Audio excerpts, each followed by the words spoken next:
Cette capsule vous est présentée par la boutique Maixu pour vos peluches et articles décoratifs geek, ainsi que par Evo Retro, marque cool d'accessoires de jeux vidéo et de protecteurs pour mettre en valeur vos collections de figurines Funko Pop ou cartes Pokémon.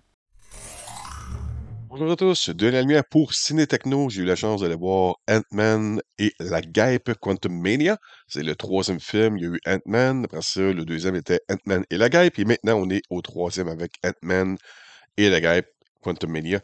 Euh, Synopsis officiel du film sur le site de Disney qui dit: les partenaires super-héros Scott Lang et Hope Van Dyne reviennent pour poursuivre leur aventure en tant que Ant-Man et la Guêpe avec les parents de Hope, Hank Pym et Janet Van Dyne et la fille de Scott Lang, Casey Lang. La famille explore le royaume quantique et se lance dans une aventure qui les poussera au-delà des limites du possible. Et le synopsis est court, facile à comprendre, et c'est pas mal ça le film. Moi, je vous dirais que j'ai lu des critiques ou j'ai regardé beaucoup de YouTubers qui avaient eu la chance de voir le film avant moi. Weird, parce que je m'entends pas vraiment avec grand monde et ça continue encore là-dessus, puisque autant que même sur Rotten Tomatoes, le film est peut-être le deuxième pire film classé par les critiques là, juste avant The Eternals. J'ai adoré ce film-là. J'ai vraiment trippé. Si vous êtes comme moi, vous êtes un tripper de Flash Gordon, Star Wars, le look design de Mobius. Là, je parle pas de Morbius, mais Mobius, le dessinateur. Si vous avez aimé un peu le look design visuel qu'on avait dans le cinquième élément, c'est un peu ça qu'on retrouve à l'intérieur de l'univers quantique de Ant-Man et la Guêpe Quantumania. Vous allez voir des personnages spéciaux aussi qui apparaissent là-dedans. Il y en a qui sont réussis, il y en a qui sont drôles, qui sont divertissants, il y en a d'autres qui sont... Comment je peux dire ça? Ça te dérange de voir comment c'est mal foutu visuellement. OK, et ça, on le voit dans la bande-annonce, c'est MODOK. MODOK, c'est un personnage de l'univers de Ant-Man qui revient sous cette forme. Et comment qu'ils l'ont présenté, ça a l'air tout simplement d'un pouce avec des yeux puis une bouche qui se promène. Et je comprends très bien que peu importe de la façon on a essayé de présenter ça visuellement dans un look réel, MODOK aurait toujours eu de l'air étrange, mais je pense que euh, cette version-ci fait grincher des dents pas mal tout le monde au cinéma lorsqu'il apparaît. Donc ça, c'est peut-être un des vraiment points faibles, MODOK, le look. Ce qu'ils font avec le personnage, il n'y a pas de problème. Je veux dire, la continuité de ce personnage-là à travers les films de Marvel, puisque c'est un personnage récurrent qui revient. Euh, Son objectif, c'est son utilité est correct là-dedans. Il y a aussi, bien sûr, Kang le Conquérant, qui est joué par Jonathan Majors, qui joue un personnage assez puissant, dangereux, à la teneur un peu de Thanos de ce qu'on a vu avant dans les autres films de Marvel. Et c'est un personnage qui va revenir puisque sans secret, sans spoiler, quoi que ce soit, on sait qu'il va y avoir un des deux Avengers qui s'en viennent, qui va s'appeler la dynastie de Kang. Donc on sait que Kang va être encore là. Les acteurs dans la distribution, il y a Paul Rudd, bien sûr, qui revient dans le rôle de Ant-Man. Il y a Evangeline Lilly qui revient dans le rôle de Gape. Michael Douglas, Michelle Pfeiffer, Catherine Newton, Jonathan Majors. Et c'est pas mal ça. C'est réalisé encore par Peyton Reed qui a réalisé finalement la trilogie de Ant-Man. Et sur, comme je disais au début, la plupart des gens ont l'air à vraiment pas aimer ce film-là. Moi, j'ai aimé ça. C'est classé comme le pire des trois films de Ant-Man. L'avant-dernier pire film de l'univers du MCU. Ça, je pense, c'est le 31e film. Donc, c'est vraiment... En tout cas, c'est désastreux comme code sur Rotten Tomatoes.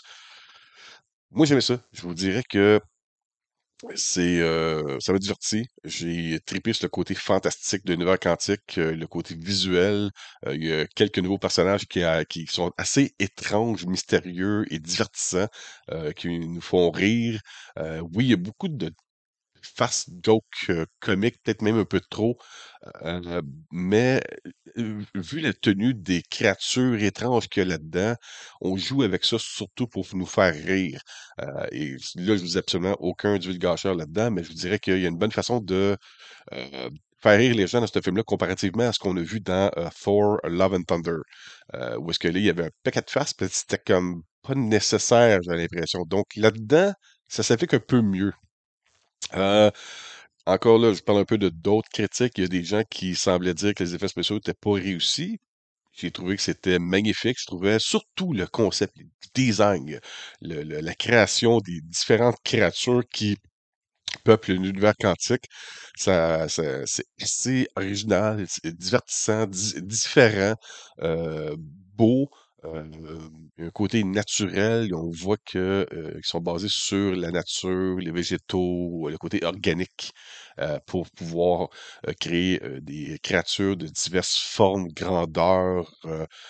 Il n'y a pas vraiment de malice même dans ces créatures-là. Ça m'a fait penser beaucoup à, je me rappelle plus de l'endroit, mais il y a une scène où est-ce que il y a plusieurs créatures de look différents dans Hellboy 2 de Golden Army. Donc, si vous avez vu de Hellboy de Golden Army, euh, ça peut vous donner un peu le même impression lorsque Scott Lang, Michael Douglas, Michelle Pfeiffer, les autres personnages arrivent dans l'univers quantique.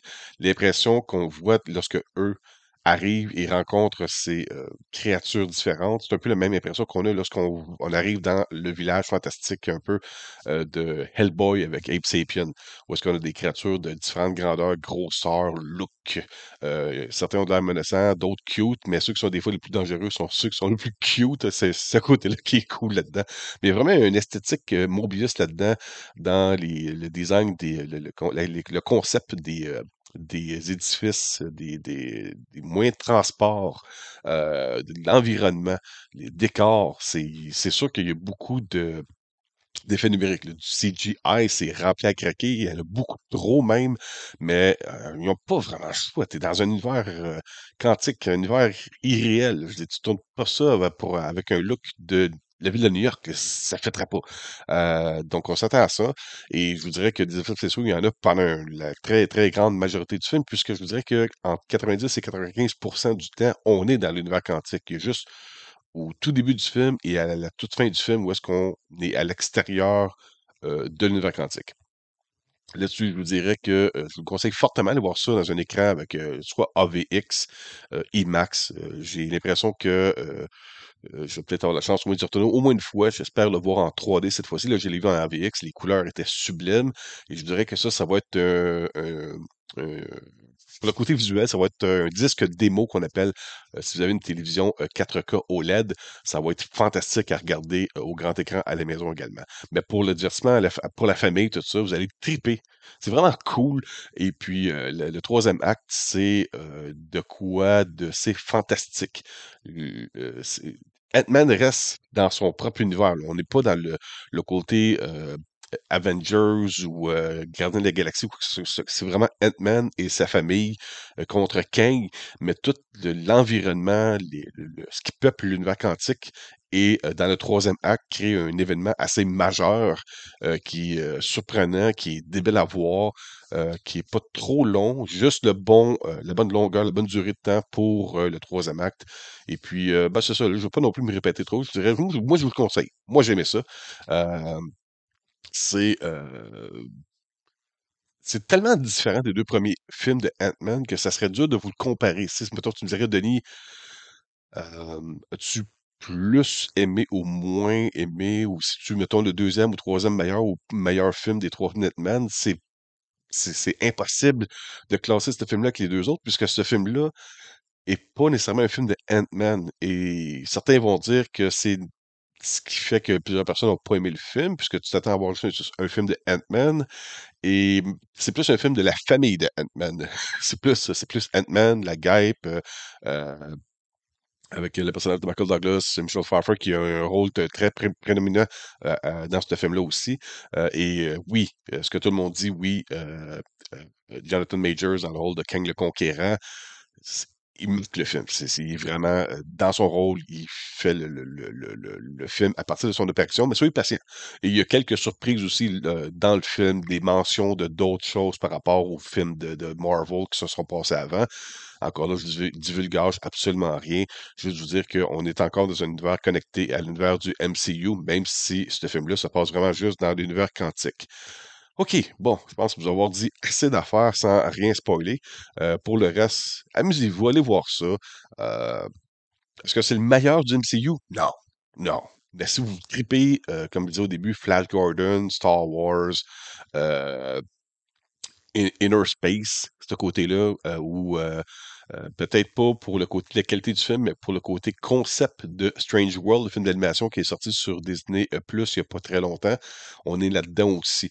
Euh, Ça fait différent aussi voir un film comme ça, là. On n'est pas dans ce qu'on a vu avant les films Marvel. C'est très, très différent. C'est ça l'affaire. Je pense que c'est ça qui a peut-être choqué un peu les critiques qui ont été voir le film en avant-première. Pour moi, je vous dirais, ça fait du bien. J'ai eu bien du fun. J'ai pas regretté mon déplacement, le trouble de me déplacer, le stationnement, le resto, quoi que ce soit. Ça m'a créé une bonne soirée. Euh, Et puis, même ma fille, Marie-Jeanne, qui voit beaucoup de films, je dirais que les derniers films l'ont beaucoup déçu de Marvel et ceux-là, elle a adoré ce film-là comme moi. Euh, Là-dessus, je dis merci beaucoup. Passez une bonne journée, une bonne semaine. Merci beaucoup à Sébastien Trottier de Cine Techno de m'avoir procuré des laissez-passer pour aller voir le film en avant-première. Et puis, ben, je vais me faire un plaisir de retourner voir ce film-là. Et oui, je vais continuer de m'acheter les films en média physique 4K. Il va faire partie de ma collection à la maison. Bonne journée.